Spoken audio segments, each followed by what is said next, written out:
Welcome again students. इस video में आज हम हमारे चैप्टर रिसोर्सेज एंड डेवलपमेंट को कंटिन्यू करेंगे। इससे पहले हम 2 वीडियो बना चुके हैं। इसमें 2 वीडियो में बेसिकली हमने सीखा रिसोर्सेज क्या हैं, रिसोर्सेज के टाइप क्या हैं, रिसोर्सेज क्यों वल्नरेबल हैं, उनके लिए प्लानिंग की क्यों ज़रूरत है, सस्टेनेबल डेवलपमेंट क्या है, ये सब चीज़ें हमने इसमें सीखी। फर्दर हम जो रिसोर्सेज के टाइप हैं उनमें आपका जो फर्स्ट चैप्टर है उसमें लैंड रिसोर्सेज को दे रखा है। किसको? लैंड को। तो उसको हम देखेंगे इसमें। तो लैंड रिसोर्सेज को कंटिन्यू करते हैं। इससे पहले हमने क्या पढ़ा ये सब देख लिया, तो चलो चलते हैं आगे। तो इस स्लाइड में सबसे पहले आपका लैंड डिग्रेडेशन, इसमें गलत हुआ है, इसमें आर और जोड़ देना, डिग्रेडेशन। लेकिन लैंड डिग्रेडेशन को समझने से पहले हम सीखेंगे कि लैंड रिसोर्सेज बेसिकली है क्या, लैंड रिसोर्सेज की यूटिलिटी क्या है और किस तरह से इसका फॉर्मेशन हुआ है। फॉर्मेशन तो आगे देखेंगे, लेकिन बेसिक इसका क्या है वो हम देख लेते हैं। तो यदि हम देखेंगे तो अर्थ का जो सरफेस है उसके ऊपर का जो क्रस्ट है उस पर हम हमारी सारी एक्टिविटी करते हैं। जैसे चाहे से हमारी सारी एग्रीकल्चरल एक्टिविटीज़ हों, वेरियस इकोनॉमिक एक्टिविटीज़ हों, ये सब हम कहाँ करते हैं? पूरी हमारी अर्थ है इसके ऊपर का जो सबसे टॉप का भाग है उस पर हम सारी एक्टिविटी क्या करते हैं? पूरी करते हैं। तो लैंड रिसोर्सेज का क्या है? अपने आप में इम्पोर्टेंस है। इसके अलावा देखो, लैंड पर हम रहते हैं और लैंड के और भी डिफरेंट वे में हम यूज़ करते हैं। कुछ टाइप मैंने बताया, इसके अलावा और भी देखो, जैसे जो हमारी नेचुरल वेजिटेशन है, जितने भी पेड़ पौधे वन झाड़ी, ये सब कहाँ उगते हैं? लैंड पर। वाइल्ड लाइफ जो है वो सब कहाँ पर रहते हैं? लैंड पर। ह्यूमन बीइंग्स भी कहाँ रहता है? लैंड पर। और अपनी सारी इकोनॉमिक एक्टिविटीज़ हों, चाहे से ट्रांसपोर्ट हो, कम्युनिकेशंस हो, ये सब कहाँ पूरी करता है वो आदमी? अपनी लैंड पर। तो लैंड को यदि हम देखें तो बहुत ही वैल्यूएबल और बहुत ही इम्पोर्टेंट क्या है? रिसोर्सेज है। और ठीक उसी प्रकार हमें इसकी प्लानिंग भी कैसे करनी पड़ेगी? बहुत ही केयरफुल तरीके से। अब हम इंडिया के कॉन्टेक्स्ट में देखते हैं। इंडिया के कॉन्टेक्स्ट में आप देखेंगे तो इंडिया का जो टोटल एरिया है, जैसे मानो 100% यूनिट है इंडिया के पास, जैसे मानो ये 100% यूनिट है, तो इसमें यदि आप इसको डिवाइड करेंगे, ये देखो, तो सबसे पहले तो आप ये समझो कि इंडिया की जो लैंड है, जो अर्थ सरफेस है, इस पर वैरायटी है। किसकी? इस पर वैरायटी किस की है? माउंटेन मिलेंगे आपको। इस पे क्या मिलेंगे आपको? माउंटेन। इसके अलावा इस पे क्या मिलेंगे आपको? प्लेट्यू। इस पे क्या मिलेगा? प्लेट्यू। और इसके अलावा इस पर आपको क्या मिलेगा? प्लेन्स भी आपने देखे होंगे। इसके अलावा आपका आइसलैंड भी है, और इसके अलावा आपके यहाँ रिवर भी हैं। तो ये सब चीज़ें यहाँ क्या है? वैरायटी है। किसकी? रिलीफ की। जो धरातलीय स्वरूप है उसकी यहाँ क्या है? वैरायटी है। तो उसको हम सीखते हैं कि इंडिया की जो मेजर, जैसे हम ये मानो कि इंडिया को ये हमने मान लिया 100% ये यूनिट है, ठीक हो गया। अब इसको हम यदि डिवाइड करेंगे तो देखो, ये जो पार्ट है ये है 27%, ये जो पार्ट है ये है 43%, और ये है 30%। अब इसमें है क्या क्या? यदि आप देखोगे तो 43% किस में है? हमारा सबसे बड़ा जो एरिया है वो किसका है? प्लेन्स का। याद रखना इसको, सबसे ज़्यादा एरिया किसका है? प्लेन्स का, दैट इज़ 43%। उसके बाद यदि हम शिफ्ट करते हैं सेकंड वाले पे, इस पे, तो ये है आपका माउंटेन। हमारे पृथ्वी, हमारा जो इंडिया का जो एरिया है टोटल, उसके 30% एरिया पर क्या है? माउंटेन, ठीक हो गया। तीसरा है 27%, इस पर है प्लेन्स। अब आप बोलेंगे कि इसमें बहुत सी चीज़ें रहेगी, जैसे आइसलैंड रह गए, आपके रिवर्स रह गए, तो ये आपका मोटा एक क्लासिफिकेशन है जो कि आपको पता होना चाहिए। तो इतना मैंने आपको बताया। अब जो मैंने 3 आपको एस्पेक्ट बताए इसके, प्लेन्स, माउंटेन और प्लेट्यू, तो इनकी यूटिलिटी क्या है, इनके उपयोग क्या है वो मैं बता देता हूँ। सबसे पहले आप ले प्लेन्स। प्लेन्स पे सबसे ज़्यादा एक्टिविटी क्या होगी, एग्रीकल्चरल एक्टिविटी। एग्री जो एक्टिविटी होंगी वो कहाँ होंगी, प्लेन्स में। और आप देखेंगे कि दुनिया की जितनी भी सिविलाइजेशन हुई है वो सारी कहाँ हुई है, प्लेन्स में। प्लेन बनाया किसके द्वारा जाता है, नदियों के द्वारा। कैसे बनाया जाता है ये ज्योग्राफी के अगले पार्ट में देखेंगे। तो प्लेन्स बनाए बेसिकली किसके द्वारा जाते हैं, नदियों के द्वारा। और प्लेन्स किसके लिए यूज़फुल है, एग्रीकल्चरल एक्टिविटीज़ लिए। और भी वेरियस इकोनॉमिक एक्टिविटीज़ हैं वो भी ज़्यादा से ज़्यादा कहाँ होंगी, प्लेन्स में। जैसे आपका ट्रांसपोर्टेशन अच्छा होगा और आपकी कम्युनिकेशन भी अच्छा होगा, तो सारी चीज़ें यहाँ ठीक होंगी। दूसरा एस्पेक्ट हमने देखा क्या, माउंटेन। तो माउंटेन की क्या यूटिलिटी है, देखो माउंटेन क्या क्या काम आएंगे। माउंटेन जो होंगे, माउंटेन का सबसे इम्पोर्टेंट रोल है, नदियों का ओरिजिन है। जो रिवर्स हमारी इंडिया की हैं, इंडिया की ले लो या वर्ल्ड की कहीं की भी ले लो, रिवर्स का जो ओरिजिन है वो बेसिकली कहाँ से होता है, माउंटेन्स का। जैसे आप देखो हमारे हिमालय से कितनी रिवर निकलती हैं, पिछली क्लास में आपने पढ़ा था, ब्रह्मपुत्र, इंडस, गंगा, यमुना, ये सब रिवर कहाँ से निकलती हैं, हिमालय से। तो इसका एक इम्पोर्टेंट हो गया। इसके अलावा और इसका क्या इम्पोर्टेंस है, दूसरा इम्पोर्टेंस है इसका आपका टूरिज्म। क्योंकि यहाँ एक तो एनवायरनमेंट अच्छा होगा, क्लाइमेट जो होगा वो अच्छा होगा, हेल्थ एस्पेक्ट से हम देखें तो भी ये बेनिफिशियल है। तो लोग यहाँ ज़्यादा, कौन सा सेक्टर ज़्यादा प्रमोट होगा, टूरिज्म सेक्टर। तो इकोलॉजिकल एस्पेक्ट देखें तो वो भी यहाँ इम्पोर्टेंट है। तीसरा हमारा बच गया प्लेट्यू। प्लेट्यू में सबसे इम्पोर्टेंट चीज़ क्या है, प्लेट्यू जो है, प्लेट्यू के 2 इम्पोर्टेंट्स हैं, मैं बता देता हूँ आपको। सबसे पहला प्लेट्यू का इम्पोर्टेंस ये है कि जो प्लेट्यू हैं हमारे यहाँ, वो उनमें रिच रिजर्व मिलेंगे, किसके, मिनरल्स के। किसके मिलेंगे, मिनरल्स जो हैं वो सबसे ज़्यादा प्लेट्यू में मिलेंगे। और इसके अलावा फॉसिल फ्यूल्स और फॉरेस्ट कवर, ये भी वहाँ बहुत मिलेगा। इसके अलावा एक चीज़ रह गई, रिवर यदि आप देखोगे तो हमारे जो प्लेट्यू है, दक्कन प्लेट्यू जो है हमारा, हम देखेंगे बाद में जब इंडिया के मैप में, तो उसमें हम आपको क्लासीफाई करके बता दूंगा। तो वहाँ से रिवर भी ओरिजिनेट होती हैं। कुछ रिवर तो गंगा की घाटी में मिल जाती हैं, कुछ आपने देखा होगा गोदावरी, कृष्णा, कावेरी, नर्मदा, ताप्ती, ये सब वैगई, वैतरणी, ये सब नदियाँ वहाँ से निकलती हैं। तो ये इनका बेसिकली क्या था, इम्पोर्टेंस था। चलते हैं आगे। अब इस खाली सीट की मदद से हम सीखेंगे हमारे इंडिया में जो पैटर्न है किसका, लैंड यूज का, वो कैसा है। तो बेसिकली हम इस स्लाइड में क्या सीखेंगे, इस सीट से लैंड यूज का पैटर्न कैसा है। लैंड यूज के पैटर्न को देखने से पहले या समझने से पहले हमें हमारे यहाँ की टोपोग्राफी और यहाँ का जो फिजिकल फैक्टर्स हैं वो सब हमें समझने पड़ेंगे।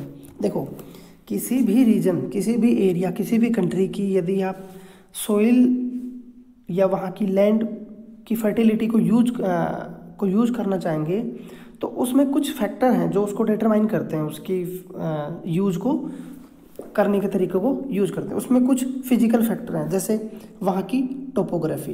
टोपोग्राफी मतलब वहाँ का उच्चावच, वहाँ की भौगोलिक स्थिति कैसी है। जैसे माउंटेन है, प्लेट्यू है या प्लेन्स हैं, तो प्लेन में लैंड को यूज करना ज़्यादा आसान है और वहाँ अलग एक्टिविटी होंगी, तो ये एक फैक्टर हो गया। दूसरा हो गया आपका क्लाइमेट। क्लाइमेट का बहुत बड़ा रोल हुआ।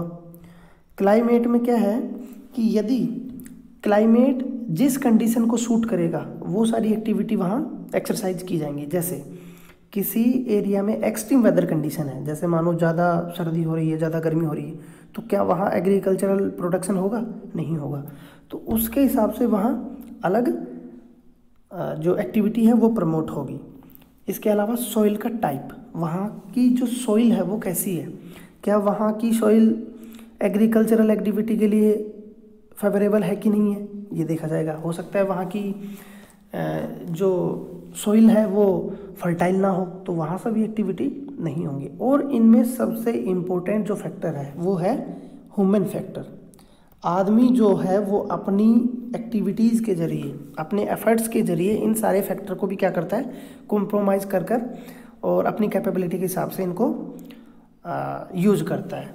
और इसके अलावा जैसे इसमें क्या होगा, ह्यूमन फैक्टर में क्या होगा, पॉपुलेशन, इसमें क्या आएगा आपका पॉपुलेशन।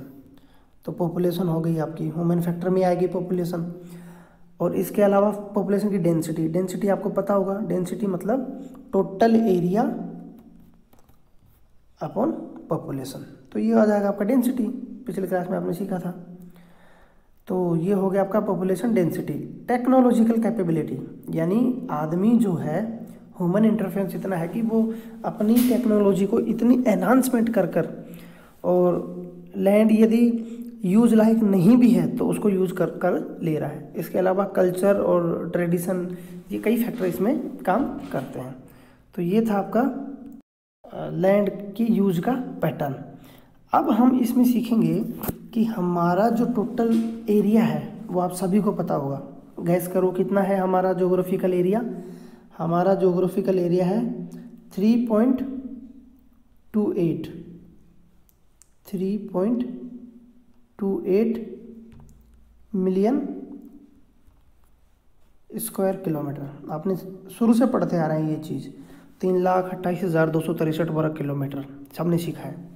लेकिन इसमें दिक्कत क्या है कि ये जो 3.28 मिलियन स्क्वायर किलोमीटर है, इसमें से सिर्फ 93% जो एरिया है वो हमारा क्या है, यूज का है। बाकी 7% जो है उसको हम अभी तक एक्सेस नहीं कर पा रहे हैं। अब आपके मन में विचार आ रहा होगा कि क्या हम 93% एरिया पर एग्रीकल्चरल एक्टिविटी करते हैं? नहीं, इनके अलावा भी जो एक्टिविटी हैं, जो अदर इकोनॉमिक एक्टिविटी हैं, वो भी तो हम एक्सरसाइज करते हैं। जैसे पहाड़ी रीजन में हम क्या करते हैं, प्रमोट कर देंगे किसको, टूरिज्म को, तो वो भी हमारी देश की इकोनॉमी को बढ़ाने में काम रहेगी। इसके लिए अलावा एग्रीकल्चरल एक्टिविटीज़ हो गया और सारी एक्टिविटीज़ उसमें हम करते हैं। तो इसमें सिर्फ 93% जो एरिया है किसका, 3.28 मिलियन स्क्वायर किलोमीटर, तो उसको हम 93% ही एक्सेस कर पाए। 7% जो हिस्सा है वो कहाँ छूट रहा है, हमारा जो नॉर्थ ईस्ट का जो रीजन है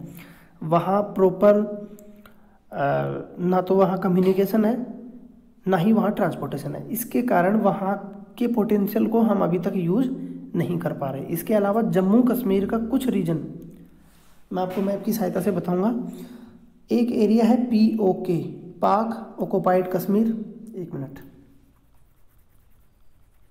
एक है आपका POK, पाक ऑक्युपाइड कश्मीर, जो कि भारत और पाकिस्तान के बीच में युद्ध हुआ था 1971 में, उस समय अक्वायर कर लिया गया था। एक है अक्साई चीन, तो ये भी मैं आपको दिखाऊंगा, जो कि 1962 की इंडिया और चाइना की लड़ाई के समय उन्होंने एक बार ऑक्युपाइड उसको कर लिया था, तो उसको हम एक्सेस नहीं कर पाए। POK और अक्साई चीन को हम हमारे 3.28 लाख वर्ग किलोमीटर में क्या करते हैं, जोड़ते हैं। तो मैंने आपको बताया 93% का जो कंसेप्ट है वो आपको क्लियर हो गया होगा। तो आगे देखते हैं क्या है इसमें ना। हमने सीखा हमारे यहाँ इंडिया में लैंड की यूज़ का पैटर्न क्या है। तो अब हम स्लाइड की मदद से आगे इसको कंटिन्यू करते हैं। तो सबसे पहले हम समस्या देखेंगे यहाँ की कि लैंड को तो हम यूज कर रहे हैं, तो उससे प्रॉब्लम क्या आ रही है, डिग्रेड हो रही है हमारी लैंड। तो लैंड डिग्रेडेशन के कारण क्या है, उसके कोज क्या हैं, उन सबको हम एक बार देख लेते हैं। तो उनके कोज में सबसे पहले देखो उसका जो इरोजन हो रहा है, सॉइल इरोजन जो हो रहा है वो मेनली किसके द्वारा होता है, रनिंग वाटर और विंड। आपने अच्छे से पढ़ा होगा, प्रीवियस क्लास में भी आपने पढ़ा होगा कि लैंड इरोजन के जो मेन फैक्टर हैं वो है वाटर। अब रनिंग वाटर कहाँ कहाँ होता है, सबसे बड़ा होता है आपका रिवर में। क्या रुकी हुई झील या लेक्स की मदद से किसी तरह से लैंड का डिग्रेडेशन होगा, तो इसका आंसर है नहीं होगा। लेकिन रिवर की मदद से क्या होगा, इसका डिग्रेडेशन या इसका इरोजन होगा। इसके अलावा ओशन वेव्स जो हैं, ओशन वेव्स यानी समुद्र की जो लहरें हैं, वो भी तटवर्ती जो कोस्टल एरिया की जो सॉइल है उसको क्या करती हैं, इरोज करती हैं, डिग्रेड करती हैं। तो ये हो गया आपका रनिंग वाटर का। विंड, विंड यदि आप जाओगे मरुस्थल वाले इलाके में तो विंड का इतना प्रभाव है कि जैसे मानो यहाँ रेत के टीले हैं, शाम को आप इसकी स्थिति यहाँ देखेंगे तो सुबह देखेंगे वो यहाँ स्थित हो चुका है। तो विंड का भी बहुत बड़ा रोल इसमें है। इसके अलावा क्या होता है कि जैसे मानो ये दो रीजन पास पास में है, एक रीजन ये हो गया आपका रेगिस्तान हो गया, डेजर्ट हो गया, और ये हो गया आपका फर्टाइल एरिया जिसमें कि बढ़िया आपकी अच्छी मिट्टी है। मिट्टियों के प्रकार आगे सीखेंगे। तो होगा क्या कि जब हवा चलेगी तो यहाँ की जो रेत है वो उड़कर यहाँ आएगी, तो यहाँ की जो ऊपर की सॉइल है उसको वो कवर कर लेगी। तो इससे नुकसान होगा कि नहीं होगा? इरोज तो नहीं हो रही है लेकिन डिग्रेड तो हो रही है। तो ये है डिग्रेडेशन किसका, मिट्टी का। दोनों कारण मैंने आपको बताए, वाटर और विंड। अगला कारण क्या है, dumping of waste material from mining centre and industrial unit. बहुत ही कॉमन सा पॉइंट है कि जो बड़ी बड़ी फैक्ट्रियां हैं हमारे यहाँ, बड़ी बड़ी जो माइनिंग सेंटर्स हैं, वो माइनिंग तो करती हैं, अपना काम करती हैं, लेकिन इसके बाद में क्या करती हैं, जो वेस्ट होगा उस मटेरियल को बिना किसी ट्रीटमेंट प्लान के क्या कर देंगी, वो वहीं छोड़ देंगी मिट्टी पे। तो इससे होगा क्या कि उसके जो खतरनाक केमिकल्स हैं वो मिट्टी की उर्वरक शक्ति, जो उसकी फर्टिलिटी जो कैपेसिटी है, उसको क्या करेंगे, डिग्रेड करेंगे। तो ये भी हमें समझना था। Over irrigation lead to increase salinity and alkalinity in the, तो अल्काइन जो सॉइल, अल्काइनिटी क्यों होती है सॉइल में वो मैं आपको बता देता हूँ। दोनों चीज़, सॉइल ये बढ़िया पॉइंट है, इसको देखो सीखते हैं। जैसे मानो आप, ये एक खेत है, एक एरिया है जिसमें इरिगेशन एक्टिविटी होती है। तो होता क्या है कि जैसे किसान लोगों को प्रॉपर अवेयरनेस नहीं होती, तो वो क्या करेंगे, वो ये समझते हैं कि ज़्यादा से ज़्यादा हम पानी इसमें देंगे तो हमारी फसल जो है उसकी पैदावार ज़्यादा होगी। लेकिन इसका लंबे समय में प्रभाव क्या होता है कि बार बार उसमें सिंचाई करने से या ओवर उसमें इरिगेशन से क्या होगा कि ऊपर के जो इसके एलिमेंट्स हैं, जो तत्व हैं, इसके उर्वरक जो तत्व हैं, वो सारी क्या होंगे, पानी के साथ घुलकर नीचे की परत में चले जाएंगे। तो इससे होगा क्या, ऊपर की जो परत है वो कैसी हो जाएगी, सेलाइन हो जाएगी, यानी वहाँ उर्वरक जो तत्व हैं वो नीचे चले जाएंगे। तो ये मेन प्रॉब्लम कहाँ होती है, इरिगेशन वाले एरिया में। इसके अलावा आपका, एक मिनट, अगला समझाता हूँ मैं आपको, अल्काइन क्यों होती है, जो क्षारीय जो होती है, लवणीय जो मृदा है वो कैसे हो जाती है। देखो, बड़े बड़े डेजर्ट एरिया में, बड़ा बड़ा जो रेगिस्तानी एरिया है, जहाँ इक्वेटर के पास आप देखेंगे तो जहाँ सहारा हो गया, आपका थार डेजर्ट हो गया, तो यहाँ होता क्या है कि दिन भर इंसोलेशन खूब होगा, खूब यहाँ इंसोलेशन, खूब गर्मी पड़ेगी, खूब धूप की जो मात्रा है खूब होगी। तो इसका रिजल्ट क्या होगा कि जो मिट्टी में नमी होती है वो क्या होगी, अवशोषित हो जाएगी। अवशोषित होगी तो इससे कैपिलरी एक प्रक्रिया होती है जिससे नीचे से भी इसके जो तत्व हैं वो ऊपर आ जाएंगे। कौन से, लवणीय तत्व, आपके जो साल्ट से रिलेटेड जितने भी एलिमेंट हैं वो आकर ऊपर जम जाएंगे। तो इससे वहाँ की जो उसकी उर्वरक शक्ति है वो भी कम हो जाती है। ये बेसिकली देखा जाता है आपका कहाँ, जो रेगिस्तानी एरिया है, जो डेजर्ट एरिया है, वहाँ ये देखी जाती है। तो ये समस्या हमने डिस्कस की। चलते हैं आगे।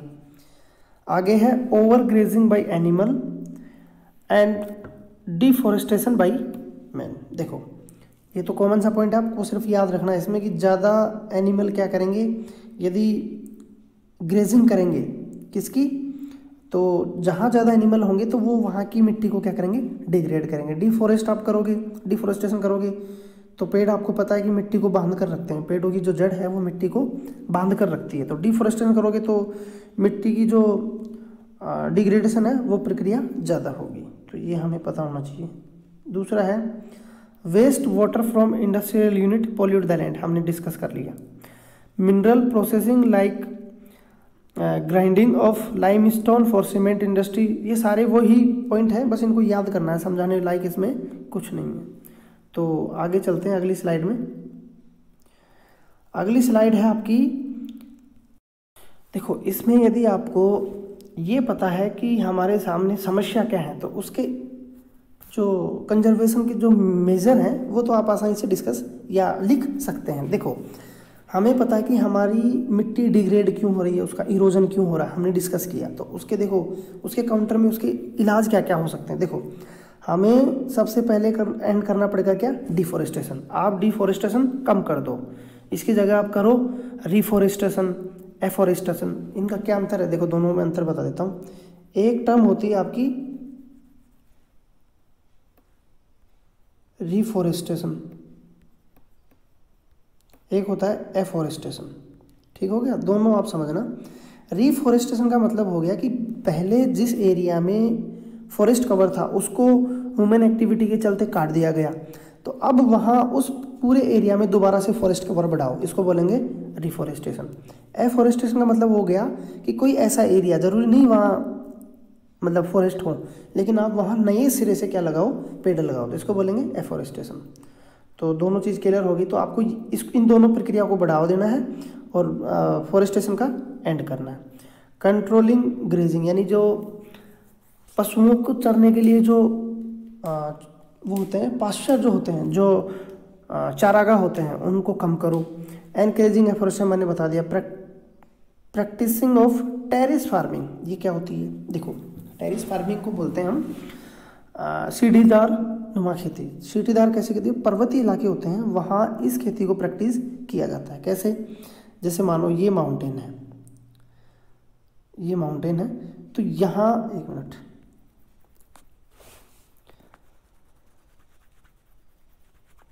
ये माउंटेन है ना,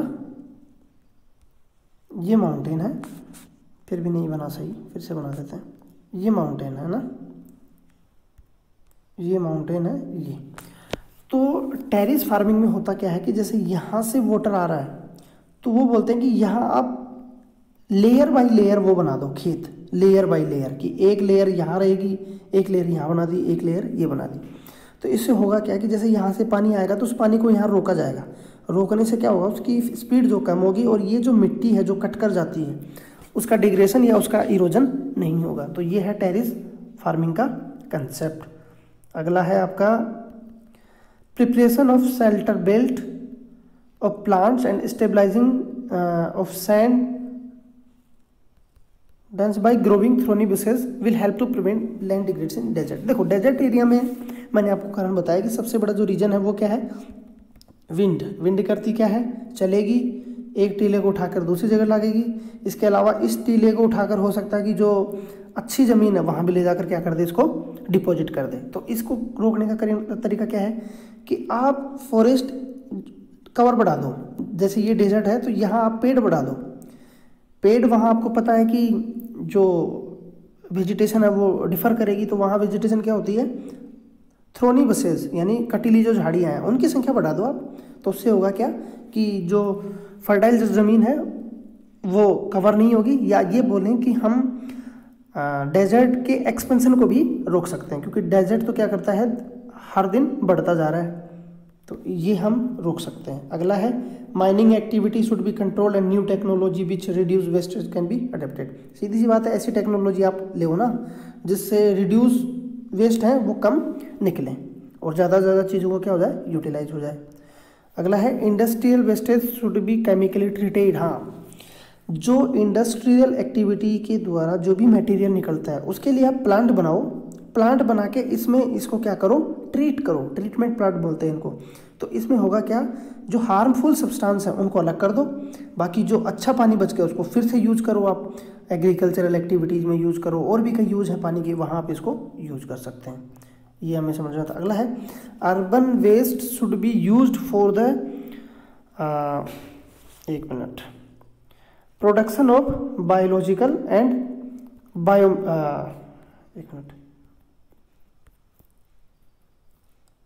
production for biogas and bio manure. देखो ये बोल रहा है कि जो अर्बन वेस्ट निकलता है, वेस्ट का मतलब समझे ना, वेस्ट दुनिया भर के होते हैं, ऐसे ह्यूमन वेस्ट भी होते हैं और भी तरह के वेस्ट होते हैं, उनको आप क्या करो, बायोगैस और बायोमैन्योर यानी जैविक खाद की प्रक्रिया में उनका यूज करो। यानी आप एक गड्ढा बनाओ, उसमें सब वेस्टेज को डालो, डालने के बाद में ये जब सड़ेगा गलेगा और कुछ निश्चित प्रक्रिया के बाद में बायोगैस भी निकल सकती है या बायोमैन्योर, दोनों। अब बायोगैस के भी कई यूज होते हैं, गैस से आप खाना बना सकते हैं और भी एनर्जी की तरह यूज़ कर सकते हैं।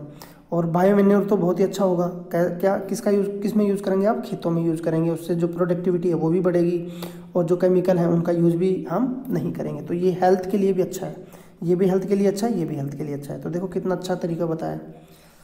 अगला है over irrigation should be stop. तो सीधी सी बात है कि जो अवेयरनेस प्रोग्राम है किसानों के बीच में उनको चलाओ और उनको वो सारे नुकसान बताए जाएं कि इरिगेशन यदि आप ज़्यादा करोगे तो उससे होगा क्या, नुकसान होगा, और आप इस पर कंट्रोल करें। इसके अलावा न्यू मेथड क्या क्या है, जैसे ड्रिप लगवाओ आप, स्प्रिंकलर जो इरिगेशन होती है यानी फव्वारा की सहायता जो सिंचाई होती है उसको आप क्या करें, प्रमोट करें। तो ये सारे कारण, ये सारे क्या हो सकते हैं, तरीके हो सकते हैं हमारी लैंड को डिग्रेड होने से बचाने के लिए या उसको कंजर्वेशन की जो मेजर्स हैं वो हमने डिस्कस किया। तो दोनों स्लाइड में हमने देखा कि लैंड डिग्रेडेशन के कारण क्या है और उनके मेजर क्या है, उनको बचाने के मेजर्स क्या है।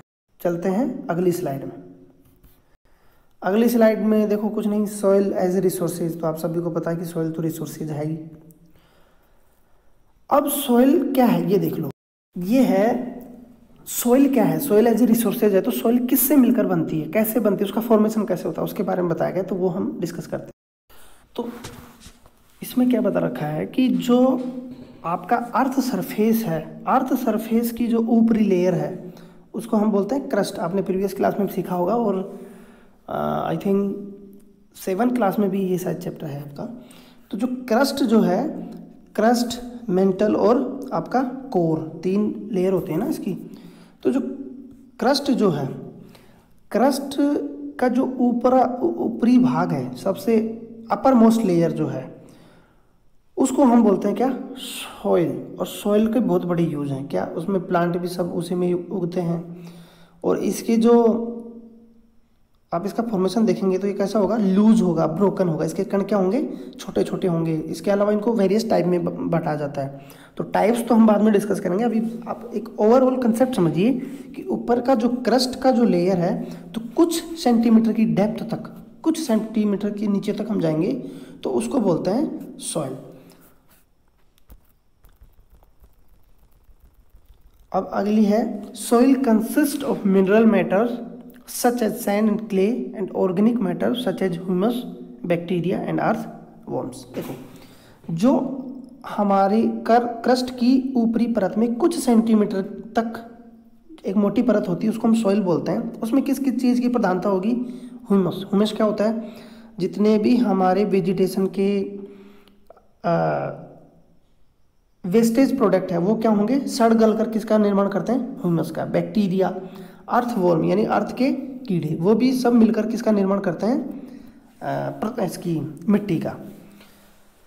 Soil is formed mainly due to process of weathering. As a result of weathering a layer of loose rock materials is formed on the land surface. If the layer remains disturbed for a long period of time, chemical, physical and organic change take place in it. These changes lead to the formation of soil। देखो formation बता रखा है कि formation कैसा होगा।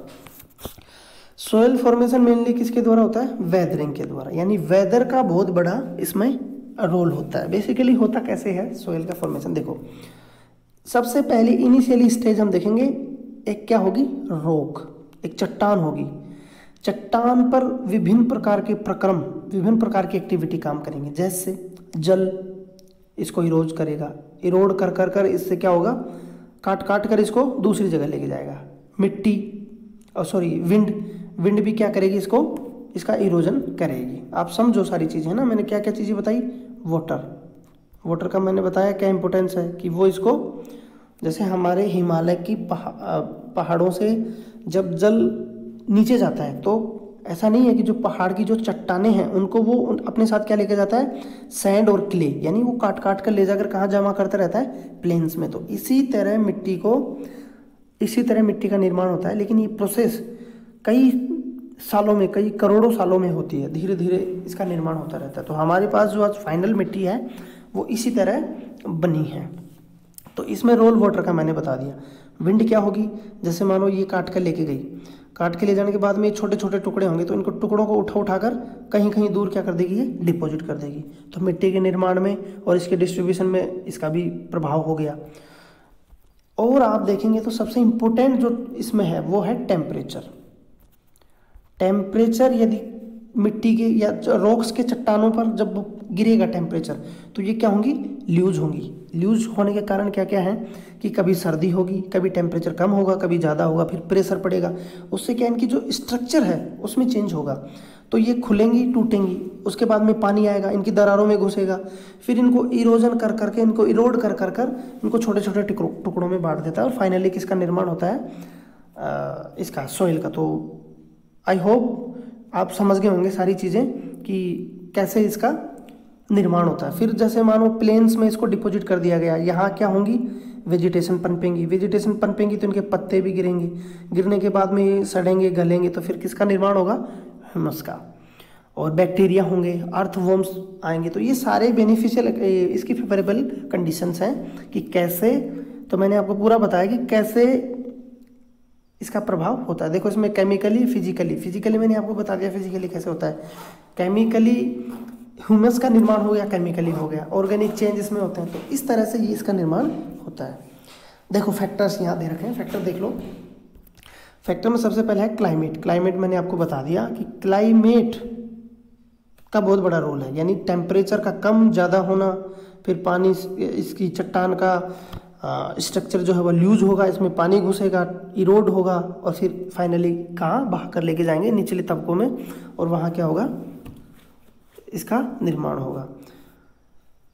Climate decide the rate of weathering, मैंने बता दिया। टाइप ऑफ वेजिटेशन, वेजिटेशन में भी बहुत बड़ा रोल है, क्योंकि अपने पिछली क्लास में देखा है कि जैसे इक्वेटोरियल बेल्ट में हम देखेंगे तो वहाँ एवरग्रीन फॉरेस्ट मिलेंगे, हम टेम्परेट जोन में जाएंगे तो अलग वहाँ पेड़ मिलेंगे, पोलर जोन में जाएंगे तो वहाँ अलग पेड़ मिलेंगे, वेजिटेशन मिलेंगे, डेजर्ट में जाएंगे तो अलग वेजिटेशन मिलेंगे। तो सारा रोल किसका है, क्लाइमेट का। क्लाइमेट नहीं होगा, यानी क्लाइमेट के हिसाब से वनस्पति यानी वेजिटेशन और ह्यूमन बींग्स, हर चीज़, फ्लोरा और फ्यूना सब क्या होती हैं, बदलती हैं और प्रभावित होती रहती हैं। टोपोग्राफी, टोपोग्राफी का बहुत बड़ा रोल है।